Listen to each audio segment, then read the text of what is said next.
Big Apple, 3 a.m.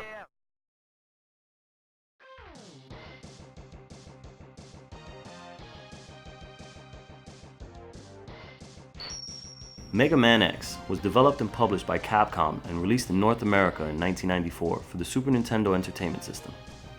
It was a new direction for the aging franchise and a great departure from the classic Mega Man series that had preceded it on the NES. The X series kept the core tenets of the original games intact by letting you choose the stages in whatever order you'd like, and by supplementing Mega Man's arsenal after every successful boss battle. With enough trial and error, you'll discover each boss's individual weakness and find the best order in which to exploit them. Capcom was able to take full advantage of the Super Nintendo's hardware and make radical changes to the classic Mega Man formula for the next generation of consoles. The X series had much more of an emphasis on the narrative than the classic Mega Man series did. Mega Man X takes place almost 100 years after the events of the classic series. Mega Man X was Dr. Light's final creation, a robot capable of free will and a range of emotions. Dr. Light seals X away in a capsule because he felt that the world wasn't quite ready for a sentient artificial being. An archaeologist named Dr. Kane stumbles upon Dr. Light's laboratory and finds X's capsule. Dr. Kane uses Dr. Light's design to create advanced humanoid androids that could think and feel for themselves and have unique personalities just like humans, called Reploids. Humans and Reploids coexist together, but some Reploids start to go maverick and engage in destructive criminal behavior caused by programming malfunctions, viral contamination, or through their own free will. Sigma was considered to be Dr. Kane's greatest creation and was the former commander of the Maverick Hunters, a task force of Reploids that hunt renegade robots to maintain peace and order. After becoming infected with the virus himself during a confrontation with the Red Maverick, Sigma becomes determined to annihilate the human race and create a utopia for Reploids. Commander, are you okay? Silence! Sigma is a constant in the X series and shows up in many different iterations throughout the games. The Mega Man series was known for its brutal and often unforgiving action platforming, but the gameplay in X was much faster than its predecessor with the inclusion of dash and wall scaling mechanics.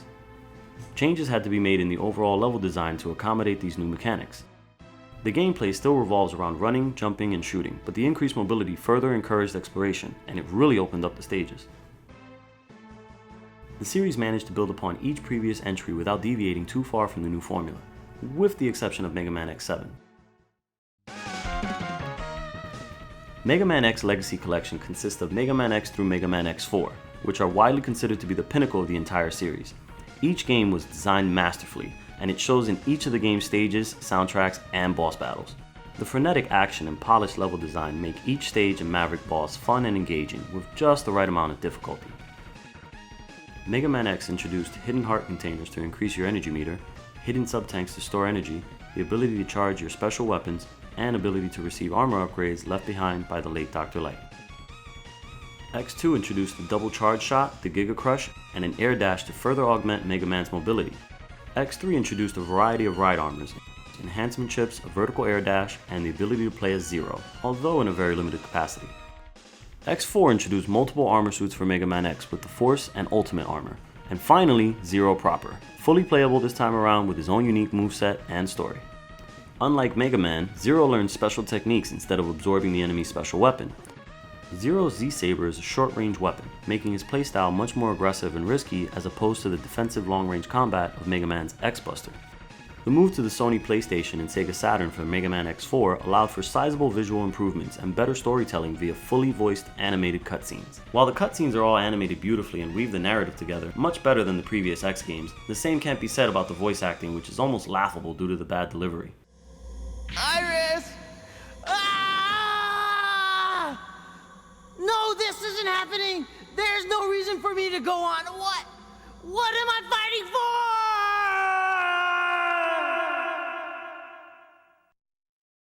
The games have all aged beautifully and have truly withstood the test of time. Mega Man X Legacy Collection 2 features Mega Man X5 through Mega Man X8, the more forgettable entries in the series.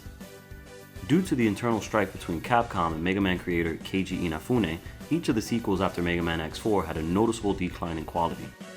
Some of these games can still be enjoyable, but Capcom would go on to make a number of questionable design choices and changes to the series formula that would repeatedly miss the mark.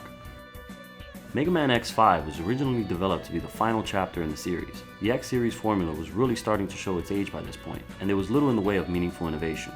Mega Man X5 introduced the crouching mechanic, the Falcon and Gaia armor suits, and brought back both armor suits from Mega Man X4. Mega Man X6 introduced the Blade and Shadow armor suits and the Nightmare system. This system randomizes certain areas in the game to prompt more replayability, but it ended up hampering the gameplay instead. Mega Man X7 is easily the worst game in the entire series. The speed and mobility crucial to the series was lost during its haphazard transition to 3D. The constant mishmash of 2D and 3D gameplay is jarring to say the least. Mega Man X7 introduced Axel into the series as a new playable character and allowed character swapping at will. Axel is able to steal the DNA of his enemies and shapeshift into them. The gameplay feels slow and cumbersome, the jumping is janky and imprecise, and the camera is just terrible.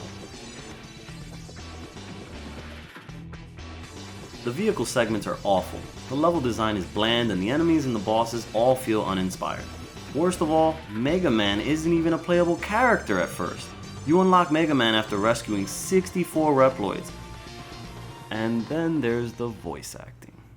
Oh, it's you that's causing my suffering! Then if I tear you to pieces, the pain will stop! Burn to the ground!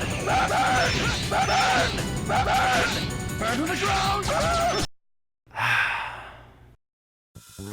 Mega Man X8 managed to bring back the 2D gameplay that the series is known for, but it only managed to stop the bleeding. Mega Man X8 introduced double attacks, the Hermes and Icarus armor suits, and the ability to mix and match between different armor sets. These games don't hold up nearly as well as the first collection. If you purchase the X Legacy collections digitally, you can opt to purchase one collection over the other, but it's always nice to have the complete X series on one platform.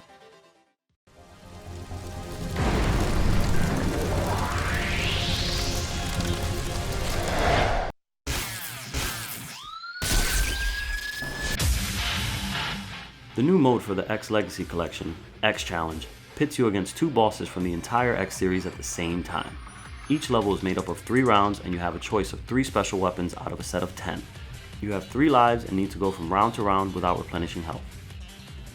The X Challenge is difficult without being frustrating, a handful for even the most experienced Maverick hunters. But most importantly of all, it's fun. I found myself spending hours at a time retrying the same level as I would inch closer and closer to overcoming the challenge. Also included a museum with artwork, a music anthology, and the Day of Sigma animated short film that precede the events of Mega Man X. The museum and the X Challenge really flesh out the entire collection and truly make it one of the best compilations released to date. Although the X series tapered off toward the end, the Mega Man X Legacy Collection is a celebration fitting for the Blue Bombers' 30-year anniversary, full of some of the franchise's highest highs and lowest lows. For longtime fans of Mega Man or action platformers in general, the X Legacy Collection is worthy of a pickup on any platform, especially on the Nintendo Switch, as it is a great game to play in short bursts and on the go. I give Mega Man X Legacy Collection a B. From all of us at Rotten Apple Gaming, thanks for watching. Which Mega Man X game is your favorite? Let us know in the comments below. And don't forget to give us a big thumbs up and subscribe to our channel if you haven't already.